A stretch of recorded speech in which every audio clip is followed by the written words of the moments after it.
You know that person at work, the one who just takes over a room? They're brilliant, they're intense, and yeah, maybe a little intimidating. A real force of nature. We usually call them strong personalities, but today we're going to call them what they really are, lions. And trust me, learning how to lead them is one of the most critical skills you can possibly have as a manager. And that's the paradox, isn't it? It's so true. We say we want these decisive, charismatic leaders, but then when that person actually shows up, and they're demanding and intense, and they're challenging everything, we suddenly freeze up. We realize we have absolutely no idea what to do with them. So let's get specific. Who exactly are we talking about here? Well, the lion profile is that person whose energy literally changes a room.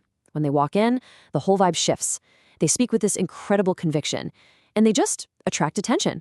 Sometimes they're not even trying, and people either want to follow them or they want to fight them. You know exactly who I'm talking about, don't you? Okay, so if you're going to lead a lion, you have to understand them first. And that means we need to bust a few myths that we all have about what power and leadership are supposed to look like. This is where most of us get it wrong. We have this image in our heads of the lion as the lone king of the jungle, this symbol of raw, solitary power. But in the real world, that's not how it works at all. Lions are deeply social animals. They live, they hunt, they survive as part of a pride. Their power is never absolute. It's always being tested and negotiated within the group. And that really gets to the heart of it. A lion's power isn't hidden away. It's visible, it's exposed. So yeah, they're admired and respected, but because their power is so out in the open, they are constantly being challenged. People are always testing them. Sound familiar? It's exactly like The Office. So you might be thinking, okay, if they're so complicated, why even bother? Well, because lions are both your company's most precious asset and its biggest risk. The stakes are just incredibly high. Let's be really clear about this. You absolutely need lions on your team. They're the ones who step up and take responsibility when everyone else is stepping back. They don't shy away from the spotlight.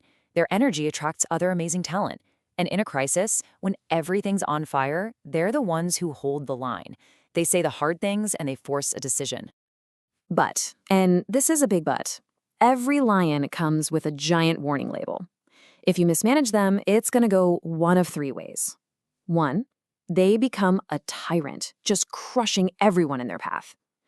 2, they turn into a rebel, basically building their own little kingdom right inside your company. Or 3, they leave. And believe me, when a lion leaves, they almost never leave alone. Now, this is a really important point. We see that intensity and we immediately think arrogance. But it's crucial to understand that it's not always about that. For a lot of leaders, especially women or people from underrepresented backgrounds, that big ego is actually a suit of armor. It's a defense mechanism they had to build just to be heard and respected in a culture that wasn't built for them. So this is the big mental shift we have to make. The goal is not to tame them. It's not to make them quieter. That is a losing battle, my friend. The real question, the one every leader should be asking, is this. How do we build a culture, a frame that's strong enough to contain all that incredible power and channel it for good? And that brings us right to the playbook. Let's get into 5 concrete, actionable strategies you can start using to lead the lions on your team. All right, here's the framework. It's 5 steps. 1, define the territory. 2, confront with respect. 3, give them real challenges. 4, ask them to protect, not just win. And 5, have your own backbone. Okay, let's break each of these down. First up, territory. Look, lions actually respect clear boundaries. So don't be vague. Give them a really clear scope, clear decision rights, and be just as clear about the limits, the lines they cannot cross. A lion can handle a firm yes or a firm no. The one thing they cannot stand is confusion. So what happens when a lion crosses a line? The absolute worst thing you can do is avoid the conversation. They'll smell your fear a mile away, and you will lose their respect instantly. No, you have to confront them directly, privately, and with respect. Try saying something like this.